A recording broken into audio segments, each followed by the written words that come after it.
এখন বাজারে ফুলকপি আর চিংড়ি দুটোই খুব সস্তা হয়ে গেছে।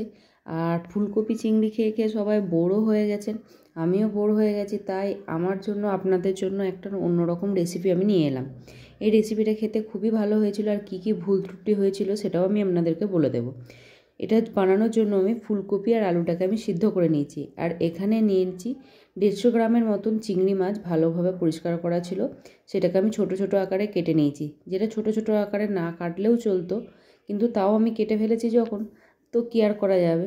তো চিংড়িটা কাটার পর একটা প্লেটের মধ্যে আমি সেদ্ধ করা ফুলকপি আর আলুটাকে নিয়ে নিয়েছি। তার মধ্যে পরিমাণ মতো নুন, গোলমরিচের গুঁড়ো,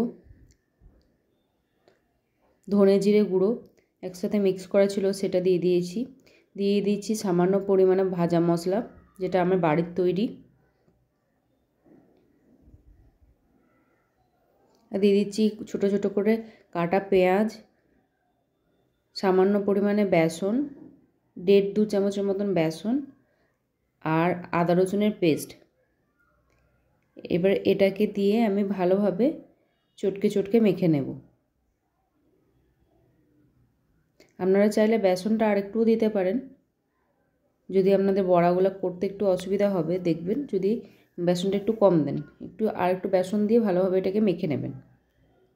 এই যে বেসনটা মশলাটা ভালোভাবে মাখা হয়ে গেল, এদিকে কড়াইয়ে সামান্য পরিমাণে তেল দিয়ে যে কোচানো চিংড়িগুলো ছিল সেগুলোকেও আমি দিয়ে দিচ্ছি সামান্য পরিমাণ, তার মধ্যে নুন আর গোলমরিচের গুঁড়ো দিয়ে এটাকে ভালোভাবে ভেজে আমি তুলে নেব। এর মধ্যে দিয়ে দিচ্ছি কড়াইয়ের মধ্যে একটা গোটা টমেটো, আড়াইটার মতন ছোটো ছোটো আড়াইটা পেঁয়াজ, 10-12 কোয়া রসুন, একটু সামান্য আদা, আর 3-4টা কাঁচা লঙ্কা। সেটা ভালোভাবে ভেজে নিয়ে সেটা মিক্সিতে পেস্ট করবো বলে আমি রেখে দিচ্ছি। আর এই দিকে আমি এটা থেকে বড়াটা শেপ দিয়ে নেব। তার জন্য হাতে আমি সামান্য পরিমাণে তেল লাগিয়ে নিয়েছি। তার মধ্যে আমি যেই ম্যারিনেট করা ফুলকপি আর আলুর যে মশলাটা ছিল সেটা আমি রেখেছি, তার মধ্যে চিংড়িটাকে পুর দিয়ে, ভাজা চিংড়িটার পুর দিয়ে গোল গোল শেপে আমি গড়ে নিচ্ছি।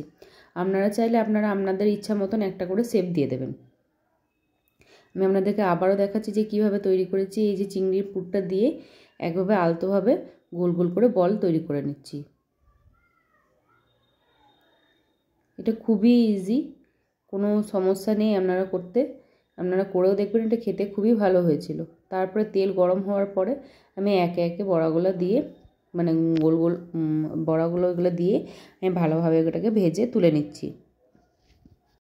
একটু লো ফ্লেমে টাইম ধরে ভাজতে হবে, না হলে ভিতরটা কাঁচা থেকে যাবে, খেতে কিন্তু ভালো লাগবে না। খুবই লো ফ্লেমে ভাজতে হবে এটা। আর এই দিকে যেই পেস্টটা ঠান্ডা হয়ে গেছে, যে টমেটো পেঁয়াজ ভাজা ছিল, তার মধ্যে আরও 10-12টার মতন চিংড়ি মাছ দিয়ে সেটাকে একটা পেস্ট বানিয়ে নিচ্ছি। এই যে দেখুন লাল লাল হয়েও গেছে, কতটা দেখেই বুঝতে পারছেন। লো ফ্লেমে অনেকটা টাইম ধরে ভেজে তুলে নিলাম। এরপরে ওই তেলের মধ্যে আমি সামান্য পরিমাণে চিনি আর গোটা গরম মশলা আর গোটা জিরে, এই 3টে ফোড়ন দিয়ে দিচ্ছি ভালোভাবে। ফোড়ন দেওয়ার পর এটার মধ্যে যে পেস্ট করা মশলাটা ছিল সেই মশলাটা আমি অ্যাড করে দেবো। যখন চিনিটা ভেসে উঠে যাবে তখন আমি পেস্ট করা যে মশলাটা ছিল ওটাকে আমি অ্যাড করে দিয়ে ভালোভাবে কষিয়ে নিচ্ছি।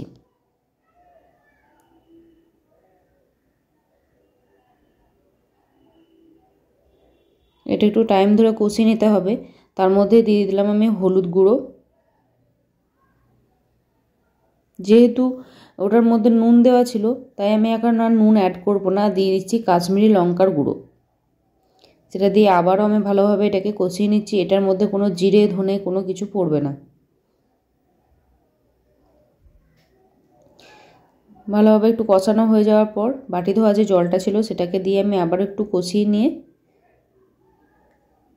এই যে দেখুন তেলটাও ছেড়ে এসছে ভালোভাবে,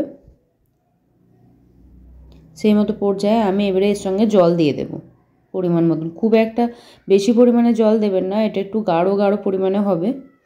ঝোল ঝোল হলে এটা তো খেতে ভালো লাগবে না, একটু মাখা মাখা তরকারিটা হলে তবেই এটার টেস্ট আসবে। আর এটা যখন ভালোভাবে ফোটার জন্য একটু ওয়েট করবেন। যখন ভালোভাবে ফুটে গেছে ঝোলটা, সেই মতন অবস্থাতে এখানে আপনারা বড়াগুলোকে অ্যাড করে দেবেন।